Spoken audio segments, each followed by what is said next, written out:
आज आपण taper turning कसं करतात ते बघायचं आहे। टेपर टर्निंग करताना तुम्हाला ड्रॉईंगप्रमाणे तुम्ही डायमीटर करून घेतला आहे, मोठा डायमीटर करून घेतला आहे 28। टेपरची लांबी असाला समांतर ती करून घेतली, ती 28 आहे। आपल्याला फॉर्म्युल्यानुसार आपण जो फॉर्म्युला आहे d-d/2l tan of taper angle बरोबर, यानुसार टेपरची डिग्री काढून घेतली, ती डिग्री आली आहे 13 डिग्री। ती डिग्री आली 13 डिग्री। तो कसा काढायचा आहे, तर d-d/2l मोठा डायमीटर 28 वजा लहान डायमीटर 15 भागिले 2 गुणिले टेपरची लांबी। ह्या समजा कॅल्क्युलेशन केल्यानंतर ते नॅशनल लँग्वेजमध्ये चेक केलं आहे आणि त्याच्यानुसार डिग्री जी आली आहे 13। ती 13 डिग्री आपण ही कंपाऊंड स्लाईडवर ऑपरेटरच्या उजव्या बाजूला आपल्याला एक्सटर्नल टेपर टर्निंग करायचं आहे, म्हणून कंपाऊंड स्लाईड जी आहे ही ऑपरेटरच्या उजव्या बाजूला सरकवायची आणि ती 13 डिग्रीपर्यंत सरकवायची। कंपाऊंड स्लाईडच्या खालच्या बेसवर शून्यापासून उजव्या बाजूला 90 डिग्रीपर्यंत मार्किंग असतात आणि शून्यापासून डाव्या बाजूला 90 डिग्रीच्या मार्किंग असतात आणि प्रत्येक 10 डिग्रीनंतर 10, 20, 30 असे मार्किंग केलेले असतात।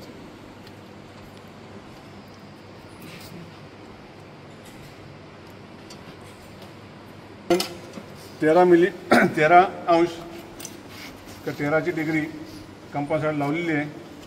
कंपाऊंड साईडचे जे चारही बोल्ट आहेत ते चारही बोल्ट आपण टाईट करून घेतो आहे।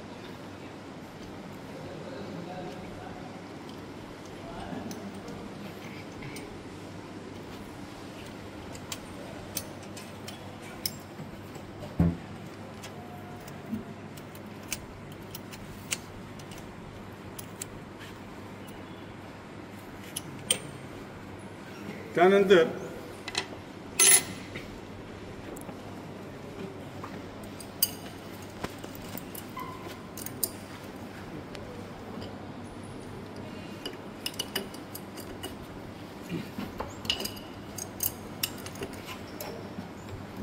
आपण आता कंपाऊंड साईडवर किती डिग्री लावली, 13 डिग्री लावली। डिग्री कशी काढायची तुम्हाला समजलंय।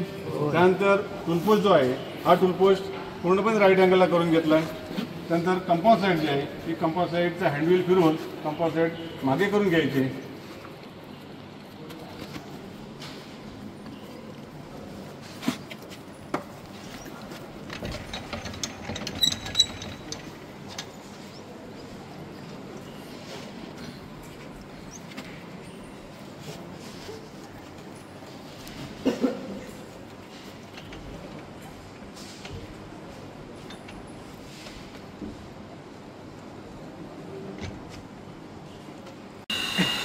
कंपाऊंड आपण थोडी मागे करून घेतली, कारण आपल्याला कट पुढे न्यायचं आहे। तिथे कुठेही तुम्हाला बाकीच्या क्रॉसलाईटचा वगैरे उपयोग करायचा नाही। क्रॉसलाईट उपयोग फक्त तुम्हाला डेप्थ ऑफ कट घेण्यासाठी करायचं आहे। मशीन चालू केली,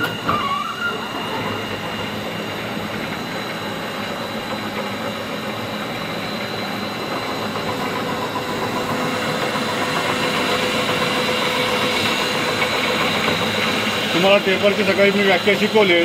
टेपरच्या व्याख्यामध्ये काय सांगतोय, तर जॉबचा डायमीटर अथवा जाडी एका बाजूकडून दुसऱ्या बाजूकडे वाढत जाते अथवा कमी होत जाते, त्या भागास काय म्हणतात, टेपर अशी म्हणतात।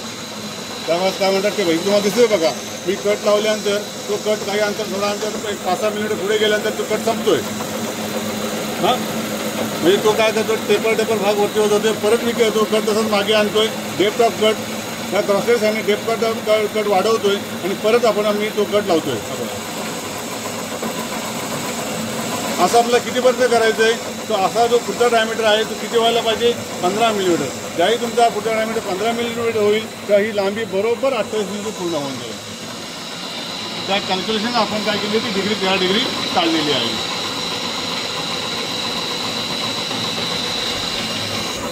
तुमच्या लक्षात असेल, आपण पहिल्यांदा काय केलं, ज्या फॉर्म्युल्यानुसार टेपर डिग्री काढलेली आहे। टेपर डिग्री काढून झाल्यानंतर ती टेपर डिग्री कशावर लावली, आपण कंपाऊंड साईड लावलेली आहे। कंपाऊंड लावल्यानंतर परत टेस्ट ऑफ आपण काय केला, राईट अँगलला सेट केला आणि test of right angle set केल्यानंतर डेप्थ ऑफ कट वाढवत काय करतो, आपण कंपाऊंड स्लाईडच्या सहाय्याने टेपर टर्निंग करतो।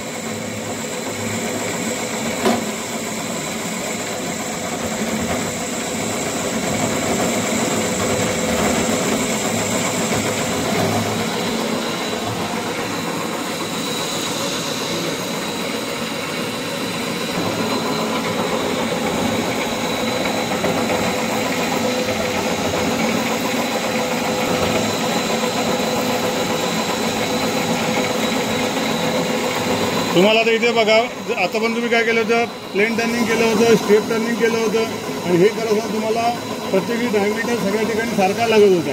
हे जॉबच्या फेसजवळ पण डायमीटर तेवढाच होता, जॉबच्या फ्रंटजवळ डायमीटर पण तेवढा साईजचा मिळायचा. पण इथे टेपर टर्निंग करताना तुम्हाला काय होतं बघा, जॉबच्या फेसजवळ तोंडाजवळ टेपरचा जॉब जो आहे हा डायमीटर काय होतोय, कमी होतोय, आणि पुढे पुढे टेपर जॉबचा डायमीटर काय होतो, वाढत जातो. आपण कुठल्या मेथडमध्ये टेपर टर्निंग करतोय? ही मेथड टर्निंग पद्धत कोणती आहे?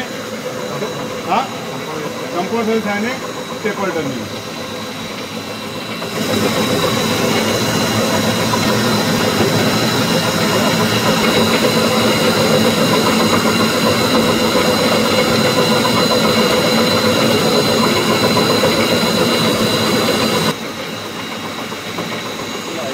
हा आपला टेपर टर्निंग करून झालेला आहे पूर्णपणे.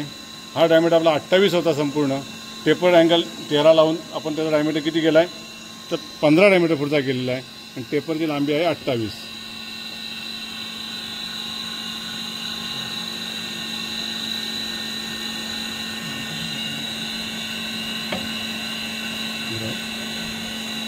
हां, डायमीटर हा इथे 15 आहे बघा. आलं लक्षात? अशा प्रकारे आपला हा टेपरचा जॉब इथे पूर्ण झालेला आहे. अशाच प्रकारचा दुसरा जॉब जो आहे, ह्याच जॉबवर आपल्याला इंटरनल पार्ट करायचं आहे. तो इंटरनल करताना टेपर टर्निंग करताना कंपाऊंड सहाय्याने आपण जो हा झिरो उजव्या बाजूला सरकवला होता तो झिरो आपल्याला डाव्या बाजूला सरकवायचा आहे. आणि इंटरनल करताना काय होणार आहे, इंटरनल करताना टेपरचा डायमीटर आतमध्ये लहान असणार आहे आणि वरती तो मोठा असणार आहे. हे पहिल्यांदा आपण 15 ड्रिल मारणार आहोत, आणि तो नंतर डायमीटर सुद्धा किती करणार, आपण 28 करत जाणार आहोत. तरी इंटरनल टेपर टर्निंग होईल. हा एक्सटर्नल टेपर टर्निंग आहे. ओके, काय शंका?